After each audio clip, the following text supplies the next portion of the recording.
It's my life. It's my dad, my YouTube channel. It's my story. I'm going to tell it.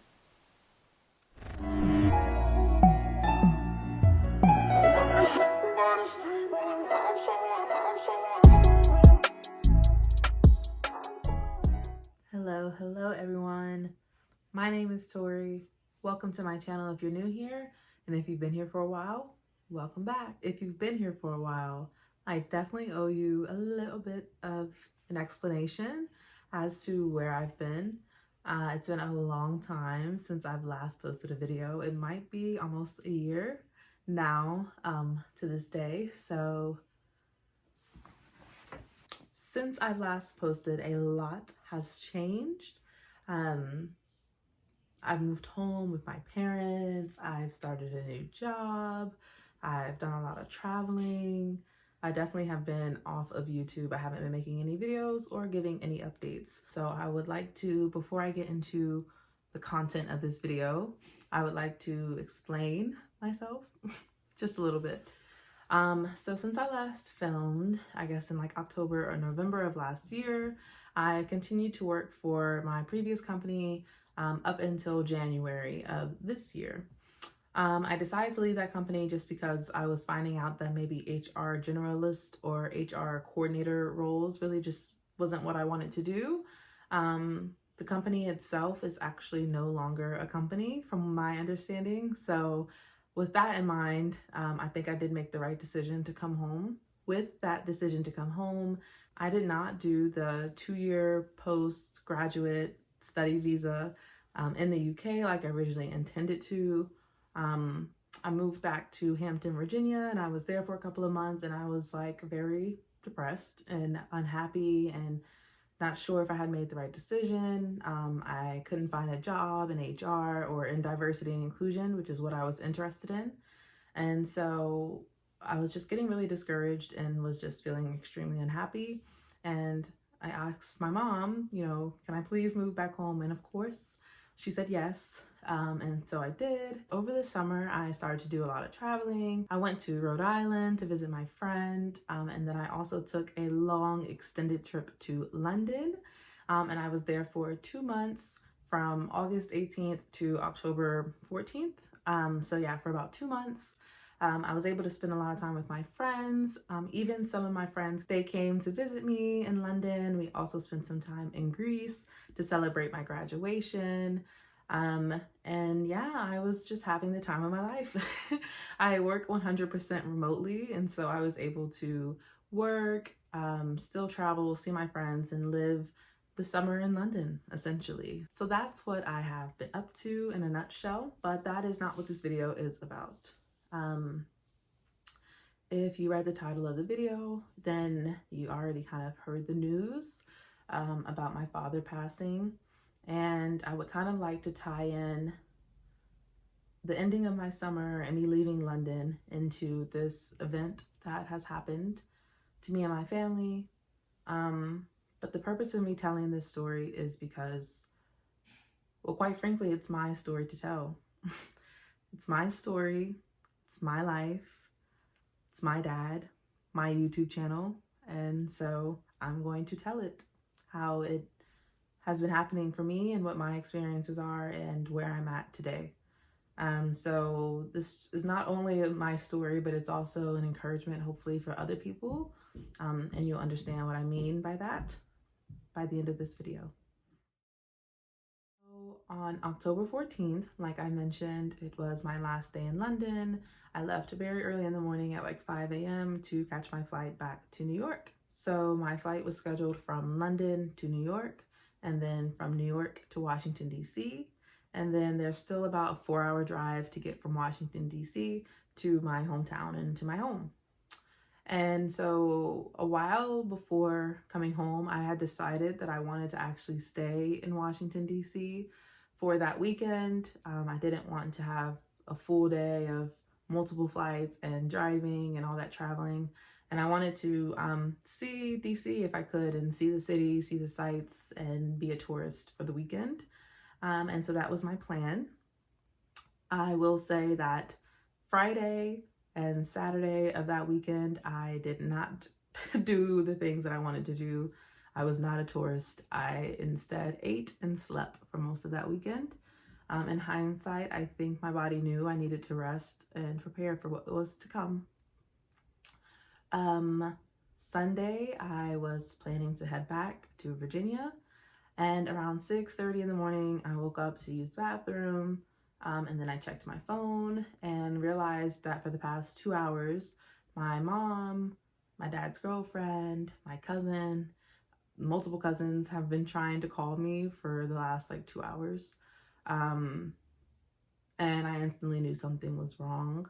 I call my mom back and she tells me that I need to get to Maryland and that it's been an emergency. For context, my dad has been sick for a little while, and my mom and I have had multiple conversations where she has told me that if something were to happen to my dad, myself and my older brother will be the ones having to make decisions and get things in order and plan out arrangements.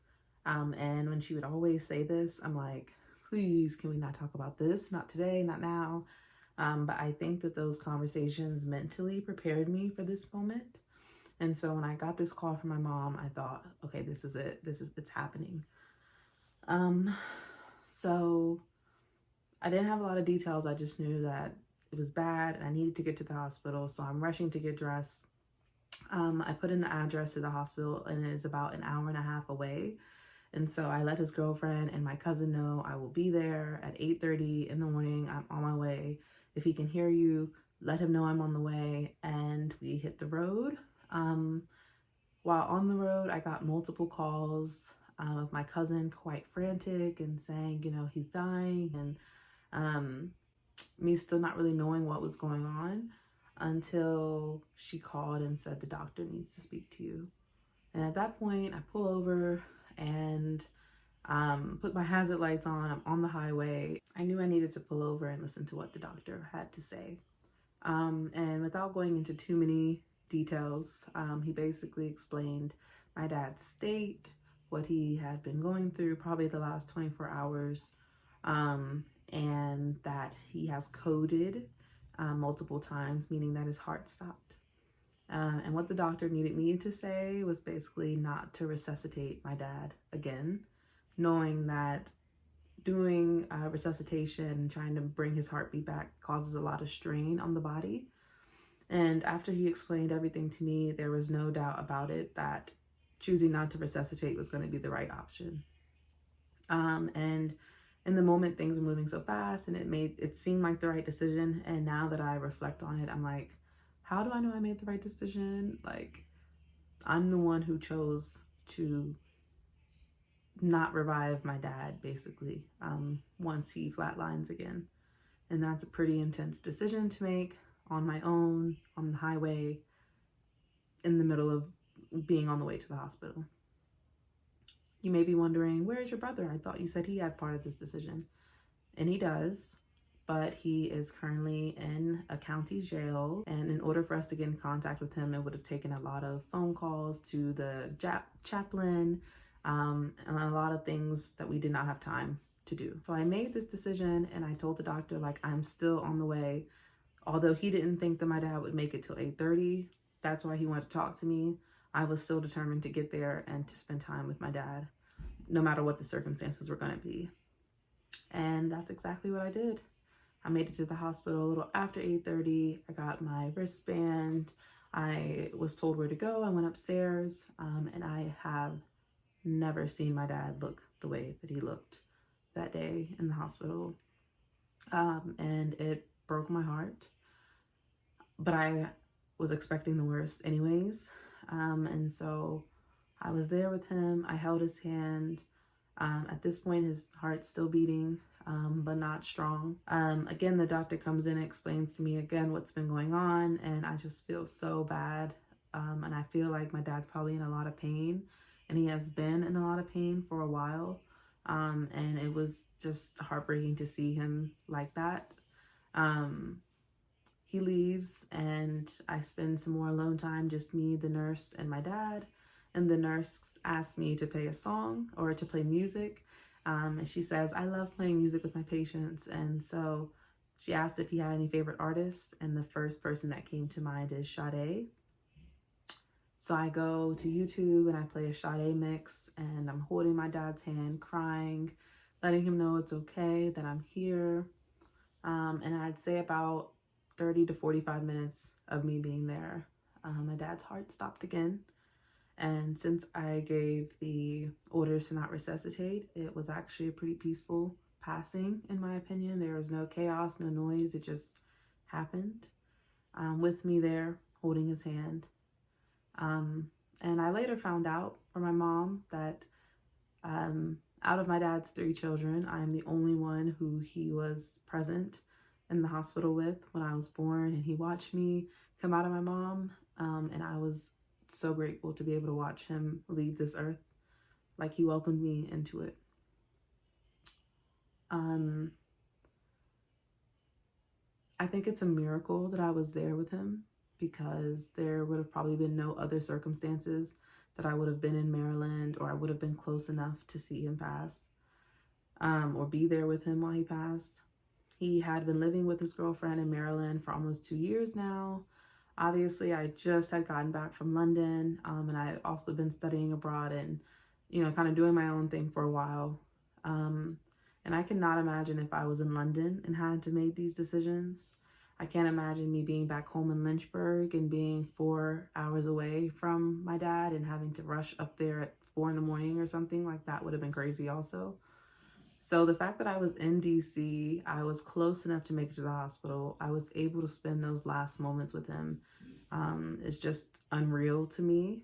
And if I wasn't there, I maybe wouldn't believe it, but I was. And those little moments bring me some form of peace, to know that he didn't die alone, and he died with people near him and around him that loved and supported him. Our relationship wasn't always amazing, but I loved him to pieces, and he knew that, and he loved me, and I know I will always be his baby girl. And those memories are the things I want to hold on to.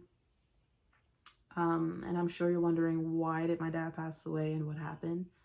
And to keep it short, my dad was an alcoholic for probably at least 20 years. Most of my life, I knew him as an alcoholic. And he had alcoholic cirrhosis of the liver, meaning that his liver had stopped working properly. And he had been sick for a while because of this. And I've seen him kind of deteriorating, or not being himself, or just seeming weird, his body swollen, and it was so sad to see. And again, I was kind of mentally preparing for this moment, but nothing can ever really prepare you for the moment, So yeah, I can go into so many details about the synchronicities I saw on the way to the hospital, or the reassurances that I felt every step of the process. I was the one that had to decide what to do with his body, what to do with his remains, what kind of funeral or memorial service would we do. All of these decisions came on me. And we finally got in touch with my older brother, and he said, I support you, and whatever it is that you want to do, I support it. And while I appreciate that, I really, really wanted him to be there, and I wanted all that pressure off my shoulders to make all these decisions. I am 24. I've never had to plan a memorial service up until this time. I don't know anything about embalming bodies, cremating. What does it entail? What does it cost? None of that. And my dad did not have a will or anything in place to say what he wanted. And so all the decisions fell on me.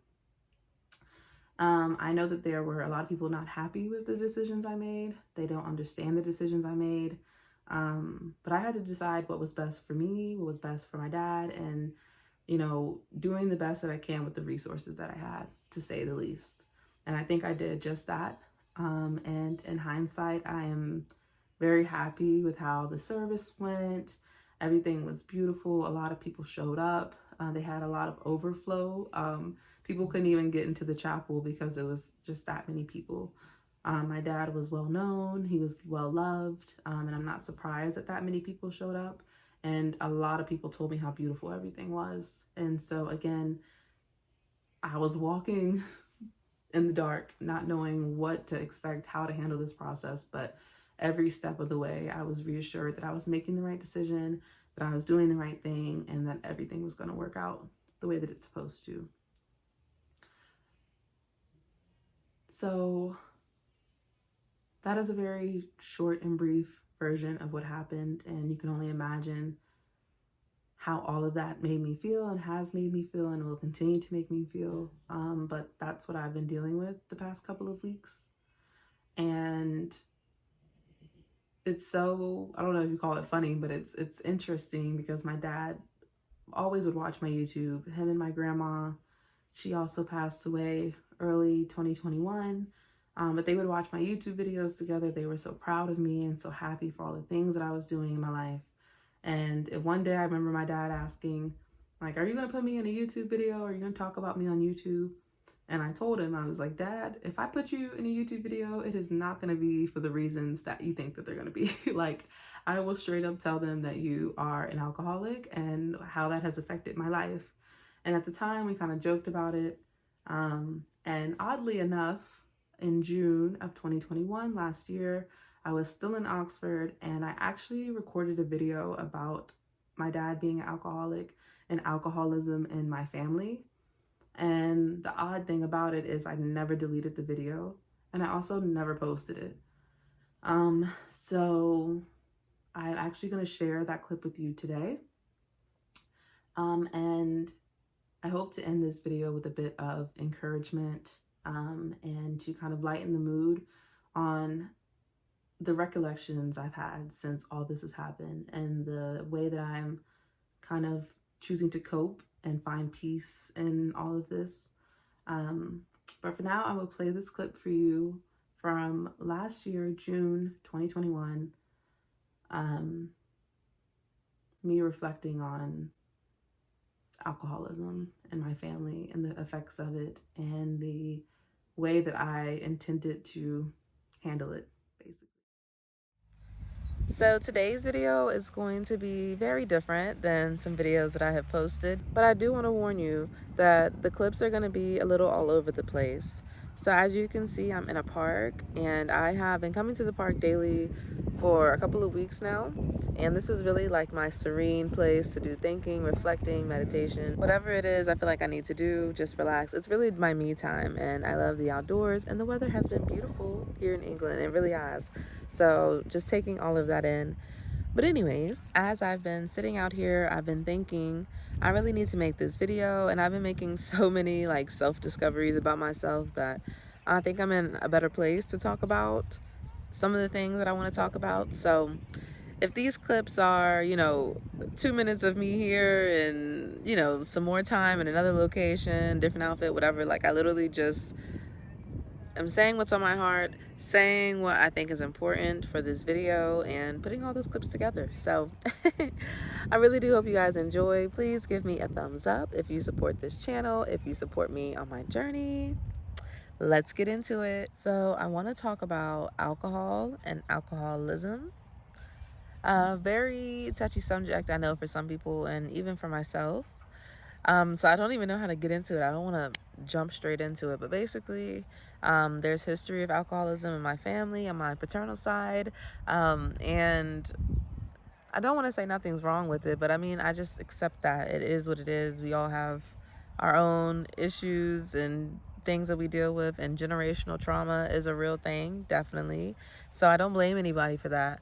But just, being around my dad and in that environment, like alcohol was just very acceptable, I guess. Like that was the thing. I was talking to my dad about this, how in impoverished neighborhoods, it is easier to find alcohol, a beer, actual like liquor, whatever. It's easier to find alcohol than it is to find a banana or, vegetables, food deserts, those are real things. So I don't blame anybody for why things are the way they are. I just know that this had an influence on my life, and it's something that I've had to reflect on, especially being out here in England. Now, a lot of you all may know England has a really big drinking culture. Like pubs are everywhere. It is very commonplace to go to a pub, just to spend time with friends. Like Either it's like, let's go grab some tea, or let's go grab a beer. It's really, and that's not an over exaggeration. My arm's getting tired. Let's try this other one. I got my yoga mat. I really come out here and do this every day. But anyways, so yeah, being out here in England is just so much easier to drink. And of course, this is like, the time of my life. So of course I'm going to go out and have drinks and enjoy myself. But the issue is I would notice that when I would go out and drink, it would be binge drinking. So I don't think I have a problem with alcohol to the extent that I depend on it. I don't feel like I have to have it. So I don't drink it every day, or I won't say like frequently. I don't drink frequently, but regularly, because it would be, on the weekends or every other weekend, a few times a month type thing. And when I would drink, I would just drink too much. The moment that made me realize was this past week. Me and my friend, we were like, oh, we're gonna have porn star martinis to celebrate like all the self-care and work that we've been doing thus far. Like, we set a date for that, and we knew that we had to have good behavior, or like take care of ourselves within those days and celebrate. So I went into that day, our porn star martini date, I went into that with like, oh, I know I'm gonna have like a few drinks. Like, I know I want to drink, and the restaurant is not far from where we live, so like, this is fine. So yeah, I knew that I was drinking a lot. I knew that I ended up getting really drunk. We played like a pub game, a pub quiz. Like, it was really fun. I enjoyed myself. Until the next day, I look at my card and I'm like, I ordered a lot of drinks. And when I say a lot, like, please don't judge me. I probably shouldn't even tell you guys. Should I tell you guys? Yeah, I'm being honest, right? I'm opening up about things. So yeah, I ordered 12 drinks, 12 porn star martinis. And I know you guys are probably like, what? 12? But yeah, it was just like, they're not strong at all. They're really sweet. They taste so good. So it's like, yeah, I can drink. Like, you're just throwing them back. Like I said, playing a quiz game, like just really enjoying myself, and not thinking about how much I'm spending or drinking. And they were half price. That's the other thing. They were half price. So yeah, I was being careless in that way, but I didn't realize until the next day, and I felt really, really nasty. Like, my belly was hurting. I had a headache, all of those things. Yeah, and I'm just like, why am I doing this to myself? Like, what is really going on, Tori? Like, what is really going on? And this is only one instance that I've told you all about. I've had other instances, probably some, I don't even want to say better or worse, but like just other situations where I'm like, why am I putting myself into this? Like, what?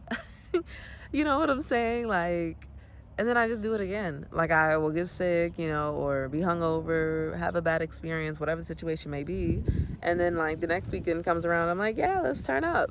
So yeah, that is my personal problem, I should say, or like overview of what I've been dealing with as far as like experiences that made me realize.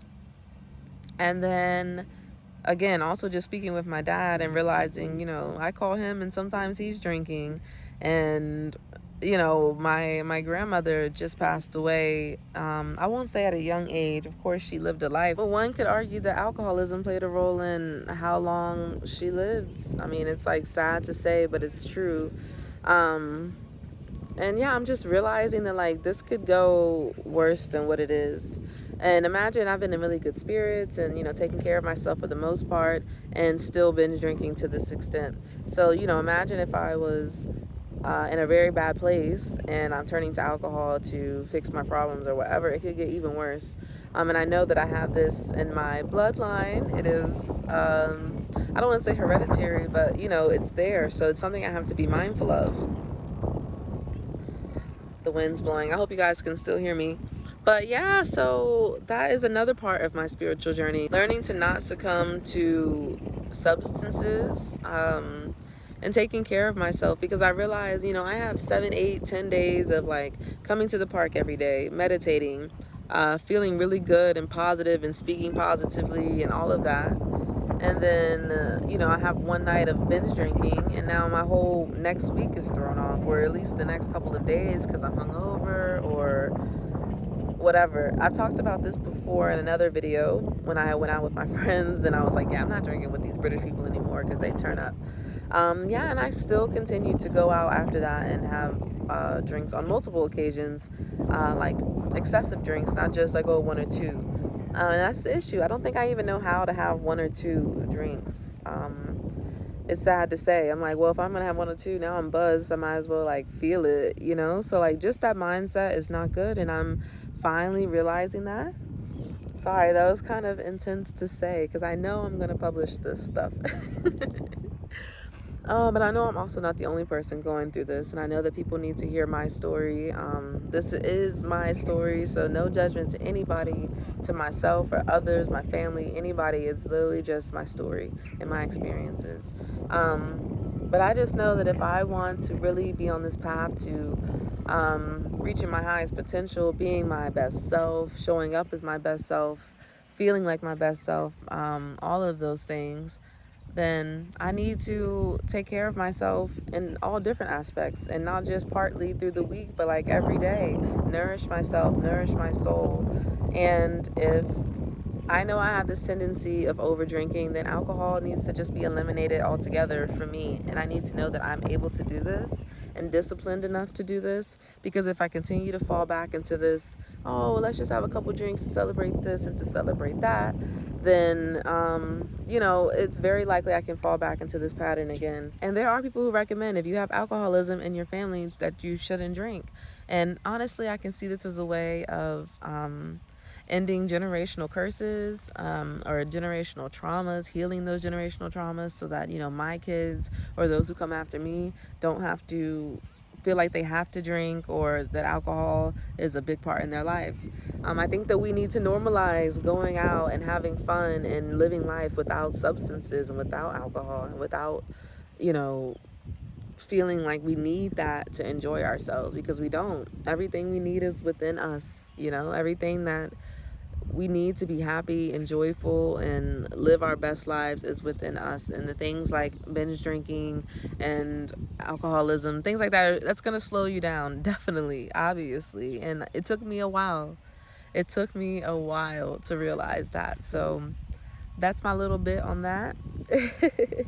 That is my story about alcoholism in my family and why I have chose to officially stop drinking, like cold turkey, I guess you could say, for real. Like no more alcoholic drinks for me for a while I'm trying to discipline myself and connect with my higher self. I'm gonna be honest, I did not stop drinking, y'all. I'm not even sure when I began drinking again after recording that video, but I know I did. I thought I was in control. I could control how much I drank and when I drank, but reflecting on my dad's life and what I know about alcohol as a poison to the body, I now know I am not in control. None of us really are. Why is drinking alcohol the solution to having a good time, celebration, sorrow, grief? Is drinking of any benefit to myself, my family, my lineage, my future? I'll tell you one thing. If I wasn't serious before about not drinking, I am damn sure serious about it now. At the time of recording this, I have been 82 days without alcohol, which means it has been 83 days since my dad passed away. And in devoted memory of my father, I want to live a fulfilling life of exploration, love, joy. Make sober memories that can last a lifetime, eager to share with the generations to come after me. I want to experience a life worth living, feeling free and safe to ask for help when I need it. I want to tap into wellness and gratitude as solutions to having a good time, celebration, sorrow, grief. My dad had such a big heart, a giving spirit, and he loved me, my siblings, and his family. And regardless of anything, Regardless of his mistakes or his choices, he meant the world to me. And as long as I am alive, I know he lives through me. The legacy and impact he made in all of our lives will forever carry on. Including now, while I encourage all of us to reconsider our relation with alcohol, our relationships with our families, our relationships with ourselves. Check in on people dealing with anxiety, depression, trauma, grief. Before commending someone for being strong, acknowledge the heaviness that comes with such strength. Create and seek out safe spaces surrounded by people who love, support, and encourage positive and uplifting lifestyles.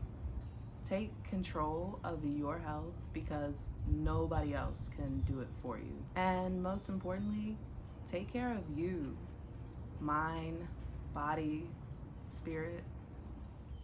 6 years ago, my dad wrote me this letter that I am so glad I held on to. I am honored to be able to share his words with you today.